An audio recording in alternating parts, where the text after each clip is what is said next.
All right, good morning and welcome back to Finom Group's weekly video. This week, we're going to kind of take you through our weekend market research report here. As you can see, labeled research report called Chaos Mayhem Equals Opportunity. So a little bit of a different video here this week. I hope everybody had a great weekend. I'm sure there was a lot of attention being paid to the headlines over the weekend regarding Iran's response, if you will, to Israel's former bombing of the embassy in Iran. So that has since passed. Here we are Monday morning, and futures are higher. Actually, Israel's market, the Tel Aviv market, finished the day higher and opened higher here this week as well. Nonetheless, you're going to get, kind of a behind the scenes look. If you're not a subscriber to Finom Group in our weekly research reports, now's your opportunity. If you don't get our weekly research reports, if you don't get our videos, during the week, if you don't participate in our daily live trading room where you can ask me questions directly throughout the course of the entire trading day, now's your opportunity. Subscribe to our premium membership and you get all that access and more. You get our trade alerts, you get our investing ideas. If you just want our videos, if you just want our weekend research report, you can subscribe to our contributor membership at $18.99. So with all that being said, let's kind of dive into it. Hopefully this is a brief video. Keep it under a half hour, and keep it with you throughout the trading week, of course. This macro research report is live on our website. So for our members, you can access it throughout the week. Oversold already. That's kind of how we kick things off this weekend to our subscribers. And I got a lot of comments. You may have seen this chart tweeted out by myself or posted by myself. I think everybody's still caught up, and it's hard to create new habits and call them post and call Twitter X. But that being said, oversold already. Well, what you're looking at here is the McClellan oscillator for the S&P 500. The McClellan oscillator is kind of a momentum breadth index, if you will. And I've segregated these into different ranges as I historically have understood these ranges to most appropriately be perceived by the average investor and trader. And you say, well, Seth, you're a permabull. Okay. Yeah. The market's up 75% of the time. So yeah, I want to lean in favor of that 75%. Well, what if the market goes down? What about when the market is down? I've got time, I'll wait it out. I'll be averaging in. I'll be, allocating in this exact instance. We've achieved the oversold savvy bull territory within the McClellan oscillator. What does that exactly mean? Well, historically, when you drop below -80 on the McClellan oscillator for the S&P 500 specifically, because there's a McClellan oscillator for each and all the indices, but for the S&P 500, a reading below -80 is what I refer to as oversold savvy bull. What's a savvy bull? Well, a savvy bull understands that you're getting value here.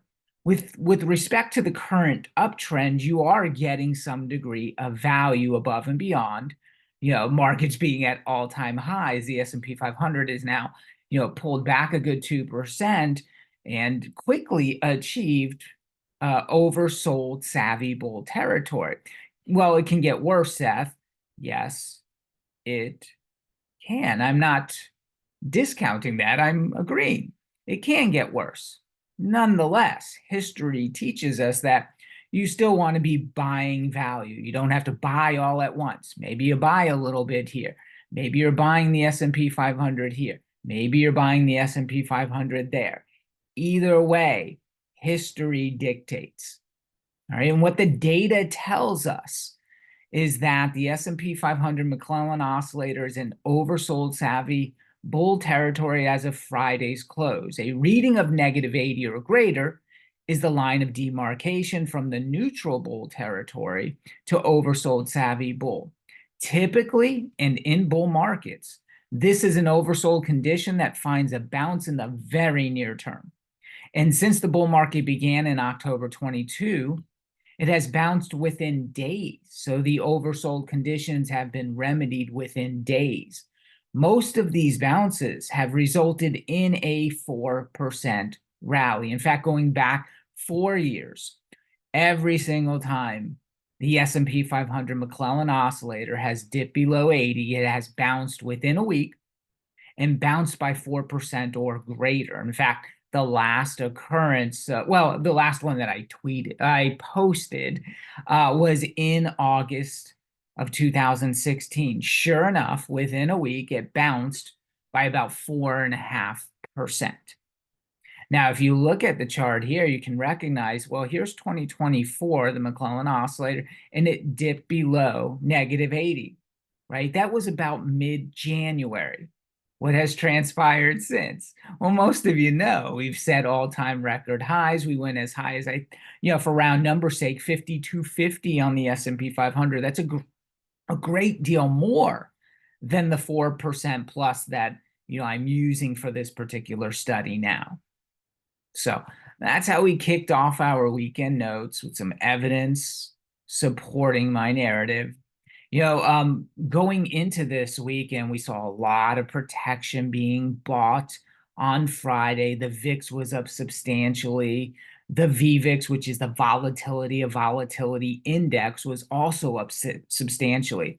While VVIX closed, this chart right here shows you the VIX call volume kind of exploded here, going into the weekend on Friday, and you could see it if you just pull up, VVIX or the volatility index. You can see, that it finished the day, had a pretty big spike last week, and obviously on Friday finishing at 102. But intraday, you can see off to the left side of my screen here, the intraday high was 112.86. So it dropped more than 10 points from the peak to trough. In my opinion, that was your first inkling that the market had largely priced in, this response from Iran over the weekend and its potential implications, keeping in mind that the energy or the crude market had also been rising pretty steadily into this weekend's events or this weekend's headlines. So for those people, maybe on Twitter that said, yeah, Seth, with respect to your chart here on the McClellan oscillator, it's probably going to get worse because of the geopolitical events this weekend. I submit to you that the markets are a forward discounting mechanism. Always keep that in mind. All right, moving on. Not just the McClellan oscillator identified oversold conditions, but also the 10-day advanced decline line had rapidly gotten into an oversold posture, if you will. Again, this has happened pretty quickly. People say, well, how can we be oversold? We're only, a couple weeks, past the all-time high and barely down 2% or so. That's how it works. That's how it works, folks. What you don't like or can't imagine doesn't matter to the market. You better get on the side of the market that does matter. So, and you notice how this is shaded in red and this is shaded in green, right? So this is a chart from Bespoke Investment Group, and they're pretty much identified. This is how you should approach markets. And people say, well, oversold conditions, markets crash from oversold conditions. Markets can crash from oversold conditions. That doesn't mean they have to or will. Always put that, emphasize the word can in front of most, assertions by other people in the markets. Always insert the word they can. It doesn't mean they have to, will, or even should. But the fact that it's green identifies that this is the buy zone, right? It doesn't stay down here very long. This is value opportunity.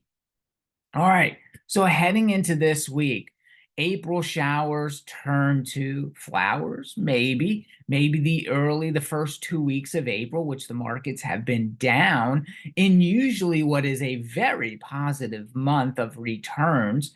That is April. April also ends the best 6 months to be in stocks of the year. That November through April period are the best 6 months of the year to own stocks. But coming into this week with this, which I believe is a monthly options expiration week as well, the Nasdaq 100 ETF or the Qs, typically this is a high return week, the third week of April.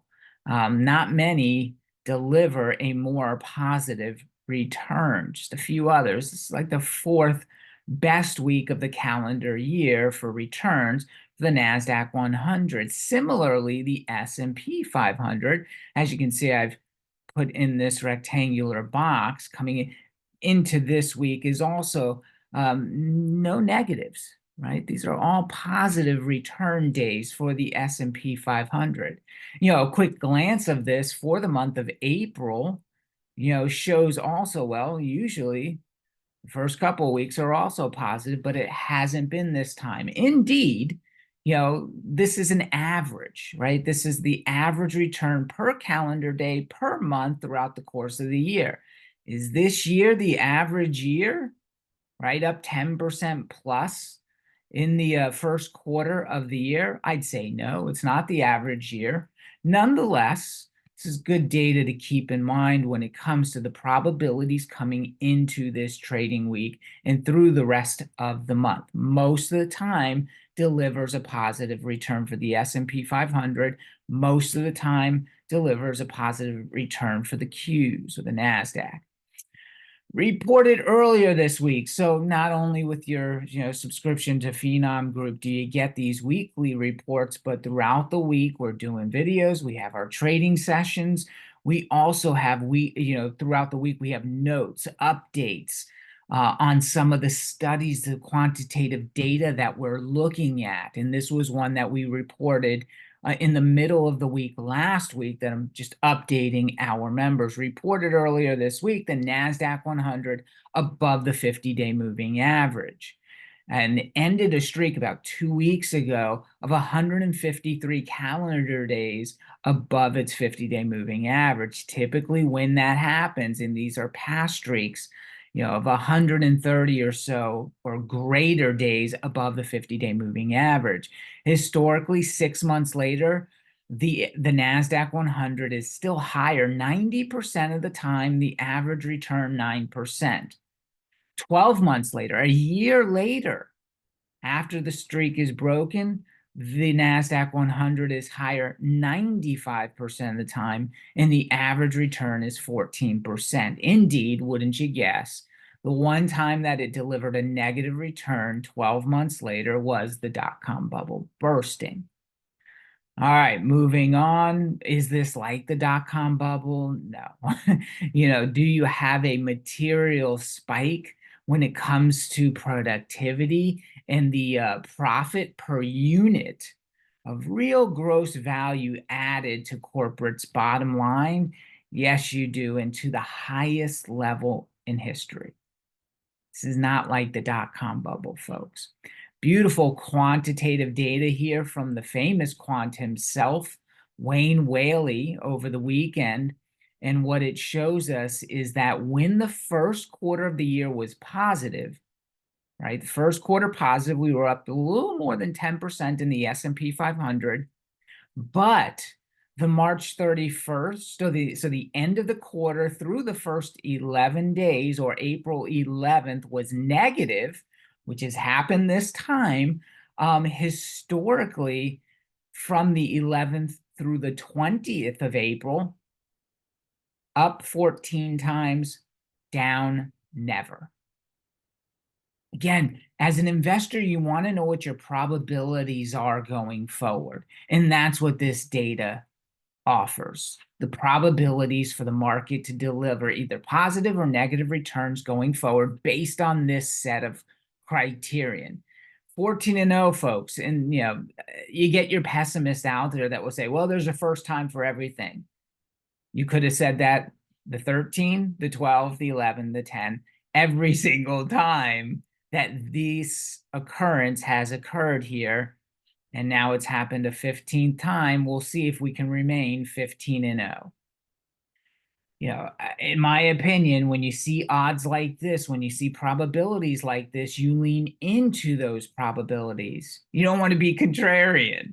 Contrarianism doesn't work in the markets, folks.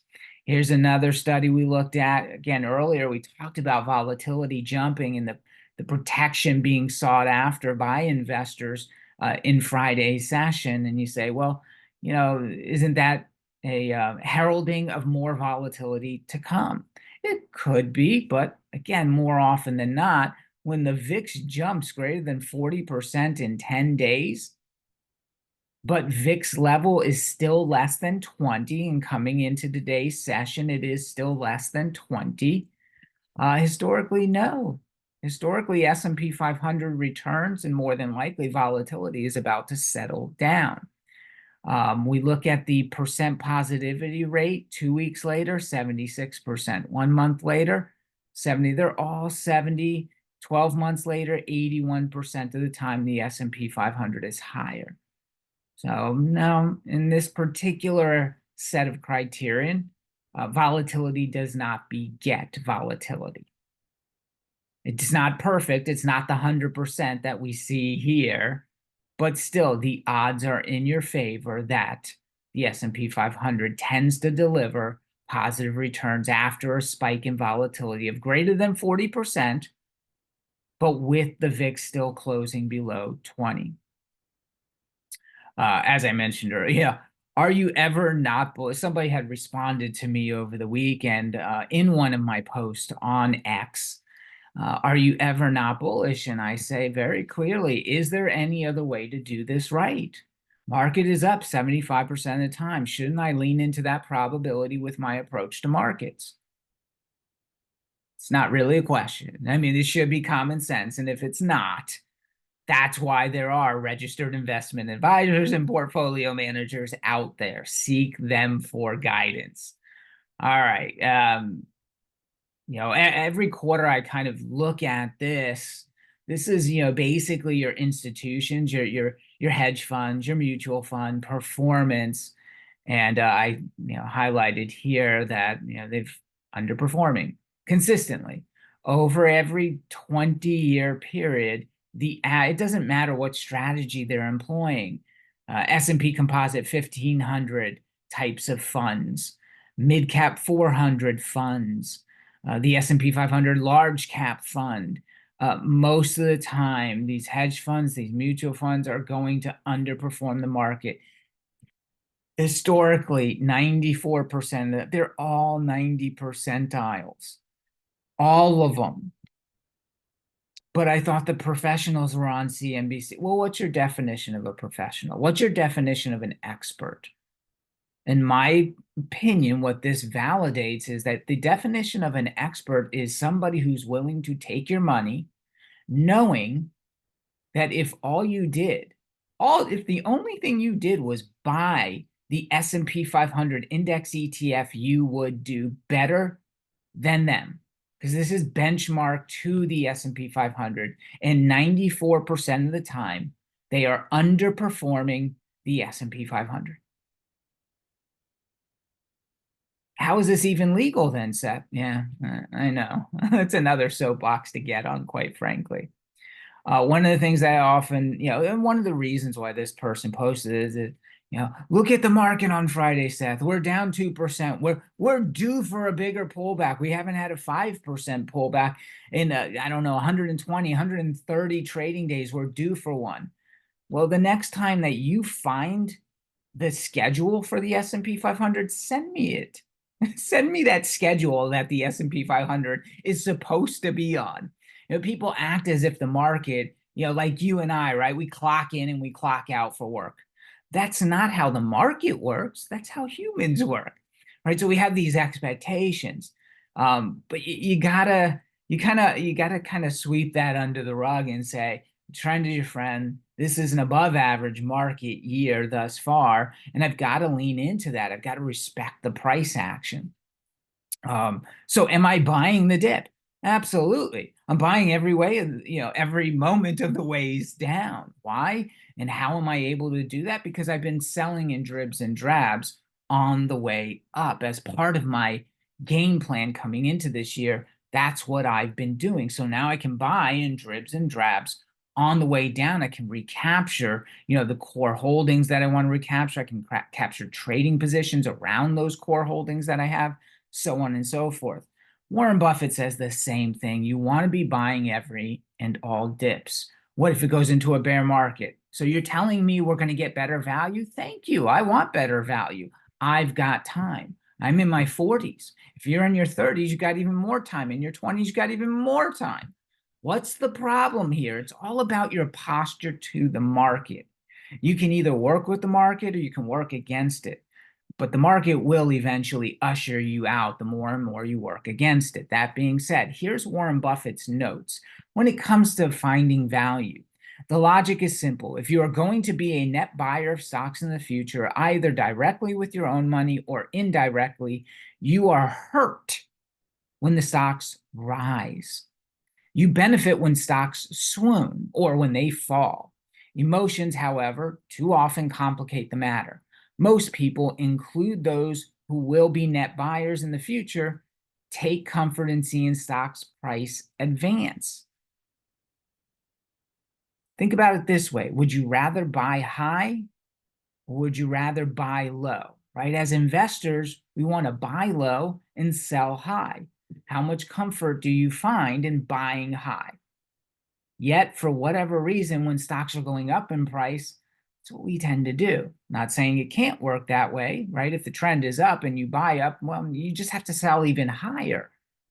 But ideally, you want value. The greatest value you can find is when the markets are going down. Charlie and I don't expect to win many of you over to our way of thinking. We've observed human behavior to know the futility of that, but we do want you to be aware of our personal calculus. And here, a confession is in order. In my early days, I too rejoiced when the markets rose. Then I read chapter 8 of Ben Graham's The Intelligent Investor, the chapter dealing with how investors should view fluctuations in stock price. Immediately, the scales fell from my eyes and low prices became my friend. Picking up that book was one of the luckiest moments in my life.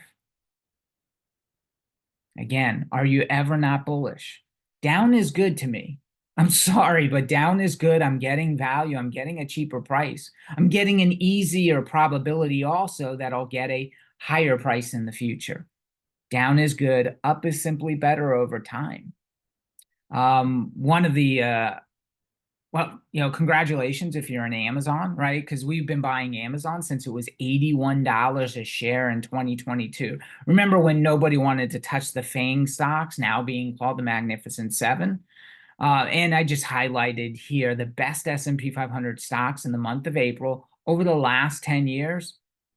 There's Amazon. There's Home Depot as a retailer if interested. But wouldn't you know it, Amazon hits its all-time high trading price in the month of April this year, after a pretty protracted period of time of not making an all-time high. I think a little more than 2 years, in fact. Earnings, right? I've often said the market's going to go up over time. Whether you like it or not, the market's going up over time. And it generally goes up for 2 reasons. And those 2 reasons are structure and earnings. Well, earnings so far, and we're only 6% through the earnings season, right? So 6% of the S&P 500 companies have reported earnings, but look at this beat rate, people, 12.4%. They're beating estimates by 12.4%. Other times that we've beaten on a quarterly basis by double digits, well, 2020, we know what happened, right? The S&P 500 delivered a 17% return. 2021, the S&P 500 delivers a 25% return. Well, again, we're only 6% of the way through the earnings season, but this is a good start. And I mentioned, right, it's either earnings or structure. And thinking about structure, I had posted this last week as well. This was in a Financial Times article last week, and it identified, that since 1999, global equity supply turns most negative. Here's the other thing you need to keep in mind. If we go back to 1996, there is almost half as few stocks today to choose from as there was in 1996. Think about that for a second, right? I have nearly half as few stocks to choose from as we had in 1996. What kind of price to earnings multiple do you put on an asset class that has ever increasing value, right? The S&P 500 going up over time, but fewer supply? You wonder why the S&P 500 has traded above 20 by and large since the pandemic? Hello? Right? We talk about the halving for Bitcoin, right? That's coming up on the 20th, the halving. We're almost cut in half when it comes to the supply of stock to choose from. Isn't that cause for the S&P 500 multiple to trend higher over time as well? Which, of course, it has. So keep that in mind. And that was something I thought, our members at Finom Group should also understand. Some notes from Societe Generale, SocGen, if you will, regarding their outlook for S&P 500 earnings as well. So we talked about the market being overbought. We talked about your posture to the market, what we should anticipate. Again, could the market disappoint the history? The best, some of the best returns typically happen, in this coming monthly options expiration. Well, yeah, the market could disappoint. Yes, that's true. There's a first time for everything.